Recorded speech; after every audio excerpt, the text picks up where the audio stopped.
Assalamualaikum warahmatullahi wabarakatuh. Alhamdulillahirabbil alamin wa bihi nasta'in ala umuri din. Wassalatu wassalamu ala asyrofil anbiya'i wal mursalin wa ala alihi washabbihi ajmain. Amma ba'd. Ikhwah sekalian, para siswa kelas 10A dan 10B MAP Pondok Pesantren Minhajul Haq Purwakarta. Alhamdulillah, pada kesempatan kali ini kita akan melanjutkan pembahasan fikih ya. Dan kita masih membahas sholat tatawwu, sholat sunnah ya. Sholat tatawwu yang artinya sholat sunnah ya. Dan kita akan membahas masalah-masalah berikutnya ya, melanjutkan pembahasan yang sebelumnya. Dan mohon antum perhatikan dengan baik, baik penjelasan ini maupun penjelasan sebelumnya yang telah saya ajarkan dari mulai bulan kemarin ya. Karena ini manfaatnya untuk antum sendiri ya. Jadi nanti antum akan membutuhkannya di masa depan ya, baik saat ini maupun di masa yang akan datang. Jadi mohon diperhatikan dengan baik ya. Dan penyampaian kami dengan menggunakan video baik secara visual seperti ini atau kami menyontek kitabnya, itu tujuannya intinya supaya antum lebih bisa memahami. Karena kalau kita men-shot atau kita menyontek kitabnya ya dalam versi PDF ya, di laptop, itu antum akan ikut menyimak penjelasan dari kami ya. Demikian, nanti kita akan lanjutkan melalui shooting di kitabnya masing-masing. Silakan untuk buka halamannya. Halamannya yaitu halaman 62 sampai 68 ya. Halaman 62 sampai 68. Antum cari aja di sekitar situ ya. Insyaallah nanti kita akan melanjutkan bab dari masalah ke-6 insyaallah ya.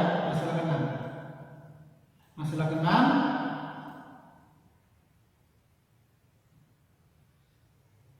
ya, masalah kita akan melanjutkan masalah ke-7. Sebelumnya telah dibahas masalah pertama dan sampai masalah ke-6. Masalah pertama sampai masalah ke-6. Masalah ke-1 sampai masalah ke-6. Dan nanti insyaallah kita akan melanjutkan pembahasan dari masalah ke-7 ya. Ya, silakan untuk buka kitabnya masing-masing halaman 66 sampai halaman 8 ya. Demikian. Assalamualaikum warahmatullahi wabarakatuh. Bismillahirrahmanirrahim. Alhamdulillah wassalatu wassalamu ala Rasulillah wa ba'd. Ya, kita akan melanjutkan masalah ke-7 ya. Al-mas'alatus sabi'ah. Al-awqatul manhiyyu 'anil nafilah fiha. Waktu-waktu yang dilarang menunaikan salat sunnah di dalamnya. Jadi masalah ke-7 ini membahas tentang waktu-waktu yang dilarang menunaikan salat sunnah di dalamnya. Waktu-waktu terlarang untuk menunaikan salat sunnah. Di sini dijelaskan hunaka awqatun nuhiya an salati tatawwu fiha illa mastusniya. Ada waktu-waktu yang dilarang menunaikan salat sunnah di dalamnya kecuali yang dikecualikan. Jadi ada waktu-waktu yang dilarang menunaikan salat sunnah di dalamnya kecuali yang dikecualikan. Wa hiya awqatul khamsah, yaitu ada 5 waktu. Jadi waktu-waktu yang dilarang menunaikan salat sunnah ya, itu ada 5 waktu ya. 1, al-awwal, waktu pertama. Min ba'di salat subhi hatta tatlu' syamsu. Sejak ya, setelah salat subuh sampai matahari terbit. Setelah salat subuh sampai matahari terbit. Rasulullah bersabda, la salata ba'da salatil fajri hatta tatlu' syamsu. Tidak ada salat setelah salat subuh sampai terbit matahari. Nah, tidak ada salat setelah salat subuh sampai terbit matahari. Oleh sebab itu setelah salat subuh sampai terbit matahari itu dilarang menunaikan salat sunnah. Nah, itu waktu pertama ya. Waktu kedua yang dilarang menunaikan salat sunnah min tulu'i syamsi hatta tartafiya qadra rumhin fi ra'yil 'ain. sejak terbit matahari sampai matahari naik sejarak 1 tombak dalam pandangan mata. Nah, jadi sejak matahari terbit sampai matahari naik sekitar 1 tombak. Kira-kira jam berapa ya? Jam 7 sampai jam 8 ya. Nah, sekitar jam segituan lah ya. Bahwa qadru mitrin takriban, itu sekitar 1 meter. Ketika matahari telah naik sekitar 1 meter. Wa biqadru bil waqti hawalai rubu sa'ah aw sulusuha. Waktunya itu sekitar 1/4 jam atau 1/3 jam. Ya, 1/4 jam atau 1/3-nya. Fa idza irtafa'at asy-syamsu ba'da tulu'iha qadru rumhin faqad intaha waqtun nahyi. Apabila matahari telah naik setelah terbitnya sejarak 1 tombak, maka selesailah waktu terlarang. Jadi waktu tidak lagi dilarang. Asal sudah naik jaraknya sekitar 1 tombak, maka tidak lagi terlarang. Dalilnya hadis riwayat Amr bin Absah, bahwa Rasulullah bersabda kepadanya, "Shalli salat subhi." Salatlah salat subuh. Tsumma qsirna salat hatta tatlu syamsu wa tartafi'. Kemudian tahanlah salat sampai matahari terbit hingga ia naik. Maksudnya naik itu naik jarak 1 tombak.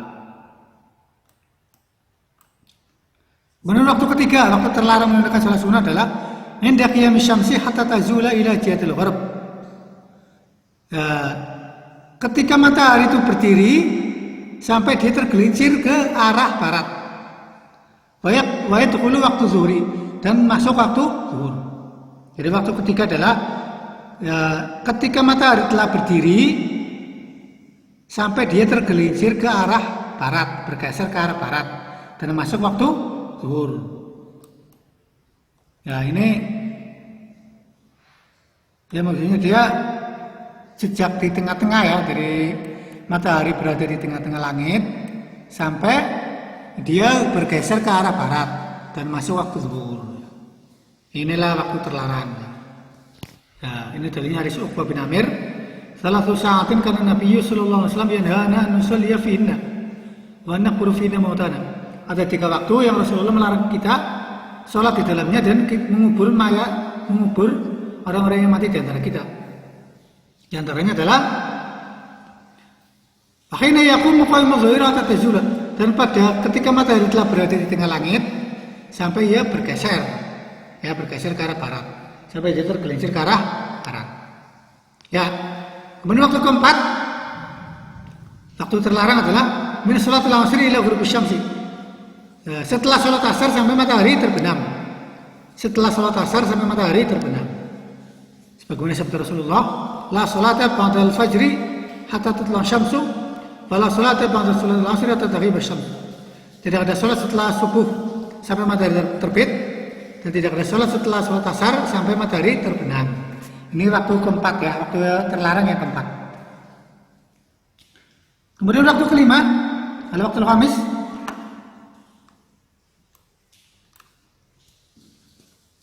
Idza syara'at fil ghurub hatta taghiba.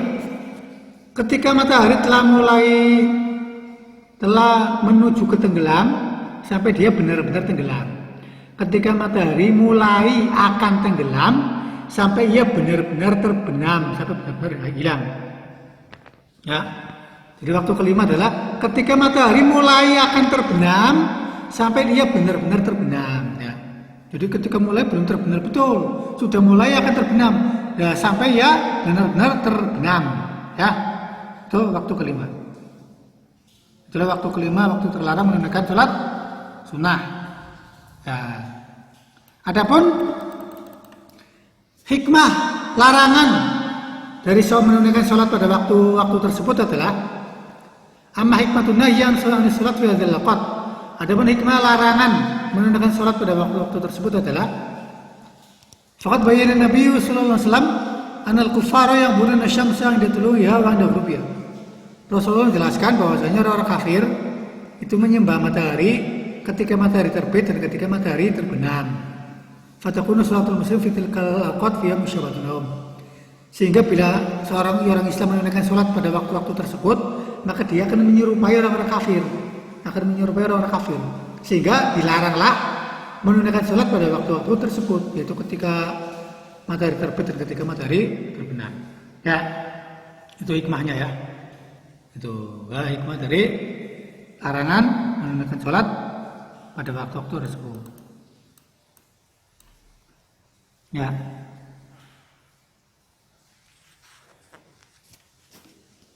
Ya, itulah tentang hikmahnya itu, dan ketika matahari terbit dan ketika matahari terbenam. Adapun ketika matahari naik dan ketika matahari itu berada di tengah langit, ya, sekitar jam 12-an lah, jam 12 tengah hari itu ya. Itulah kenapa dilarang menunaikan sholat pada saat ketika matahari berada di tengah-tengah langit dan ketika matahari naik, ya, ketika matahari mulai naik, ya. Itu hikmahnya adalah Rasulullah menjelaskan alasannya, fa'inna hina idzin tusdaru jahannam. Karena pada waktu tersebut itu neraka jahanam dinyalakan. Neraka jahanam itu dinyalakan. Atau bahasa Jawa disulit, ya. Neraka jahanam dinyalakan. Ya. Jadi ketika matahari itu telah naik dan ketika matahari berada di tengah langit, itu saat-saat ketika neraka jahanam dinyalakan. Dan ini juga merupakan bukti dalil bahwa neraka itu benar-benar ada fisiknya. Ahlussunnah wal Jamaah meyakini neraka jahanam itu sudah ada. Berbeda dengan aliran-aliran sesat golongan ahli bidah yang mengingkari keberadaan neraka jahanam, bahwa mereka mengatakan neraka ini belum ada. Ya, kalau Ahlussunnah mengatakan bahwa neraka jahanam sudah ada. Ini dalilnya, salah satu dalilnya ini. Fa inna hina idzin tusdaru jahannam. Itulah saat-saat tersebut. Fala tajuzu sholatu tatawwu fi hadzal awqat, sehingga tidak boleh menunaikan sholat sunnah pada waktu-waktu tersebut. Illa ma warada dalil bisithai, kecuali bila ada dalil yang mengecualikannya. Nah, jadi dilarang menunaikan sholat pada 5 waktu tersebut kecuali dalil yang mengecualikannya. Ya, jadi ada pengecualian ya. Jadi pada prinsipnya ada 5 waktu yang terlarang menunaikan sholat sunnah, tapi ada yang dibolehkan berdasarkan dalil, dan ini pengecualian ya. Ya. Contohnya karokatayil atwaf, seperti 2 rakaat tawaf. Nah, jadi sholat 2 rakaat tawaf itu dibolehkan ya. Itu dalam waktu apapun ya. Begitu pula qadha sunnatil fajri ba'da sholati al-fajr. Mengqadha sunnah fajar setelah sholat fajar. Mengqadha sholat sunnah subuh sesudah sholat subuh. Jadi ketika sholat sunnah fajar itu belum ditunaikan, ya, sebelum sholat subuh, maka setelah sholat subuh boleh menunaikan sholat sunnah fajar atau sholat sunnah subuh. 2 rakaat sebelum subuh. Prinsipnya kan 2 rakaat sebelum subuh. Jika ini tidak sempat dilakukan, maka boleh ditunaikan setelah sholat subuh. Ini waktunya tidak terlarang ya, pengecualian. Kemudian waqadha sunnatul zuhri ba'da al-'asri. Kemudian mengqadha sunnah zuhur setelah asar. Jadi mengqadha sholat sunnah zuhur sesudah sholat asar ya. Wala siyama idza jumi'a zuhur mal 'asr. Terutama apabila sholat zuhur dijamak bersama sholat asar. Ya. Begitu pula pengecualian, yakni sholat sunnah yang dibolehkan dalam kondisi apapun, dalam waktu apapun. Itu adalah sholat sunnah yang memiliki sebab. Ya, fi'lu dzawatil asbab minas shalawat. Sholat sunnah yang memiliki sebab ini boleh ditunaikan meskipun pada waktu terlarang. Contohnya sholatul jenazah, sholat jenazah. Ya, itu sholat jenazah boleh ditunaikan meskipun pada waktu terlarang. 5 waktu yang telah dijelaskan di atas. Tahiyatul masjid dan sholat tahiyatul masjid. Ya, itu juga boleh. Jadi antum masuk masjid pada jam 5:30 misalkan, boleh sholat tahiyatul masjid. Atau antum sholat tahiyatul masjid ketika masuk masjid jam 6:30 pagi, boleh.